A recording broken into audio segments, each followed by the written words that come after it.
Dans la Genèse, je crois que c'est au chapitre 3, lorsque la femme est créée, en quelque sorte, Ezra, à un moment donné, on fait dire à Adam,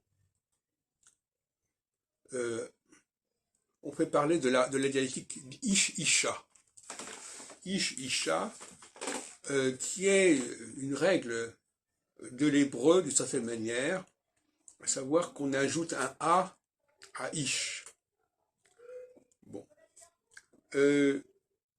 Ça pose problème, quelque part, linguistiquement. L'hébreu a beaucoup cette tendance à utiliser le O et le A pour marquer le masculin et le féminin, ce qui n'est pas du tout le cas du français, ni évidemment de l'allemand. Et en ce sens-là, on a l'impression qu'on passe du masculin au féminin, ish, isha. Alors qu'à mon avis, c'est le contraire. En tout cas, dans certaines langues majeures, on passe du féminin au masculin, notamment le français.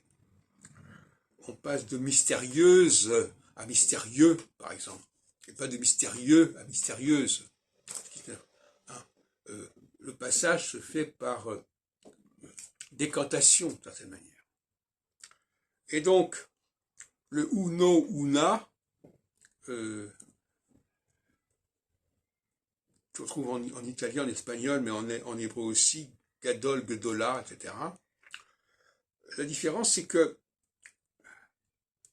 alors, gadol, gedola, on a vraiment l'impression que gedola dérive de gadol. Moi-même, j'ai commis parfois cette erreur. En réalité, c'est le contraire. Mais en allemand, on a justement ce eine, une, et ein, un. Et effectivement, à mon avis, le ein dérive de eine.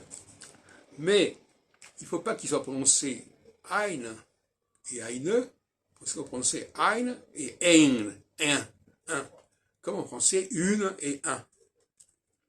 Donc l'allemand a ce problème, c'est qu'il a les structures écrites qui sont pertinentes, mais que la prononciation ne suit pas, n'est pas correcte. Et donc en allemand, on a quelque chose d'assez brouillé. On a l'impression que ein donne eine, alors qu'en réalité c'est ein. Il n'y a pas de eine d'abord, on n'a pas prononcé eine. Quand il y a un E après le N s'entend, mais on n'entend pas le n'est pas une langue qui doit se prononcer. C'est une langue qui fait prononcer ou pas prononcer. C'est pas du tout pareil. Là, il y a une erreur majeure.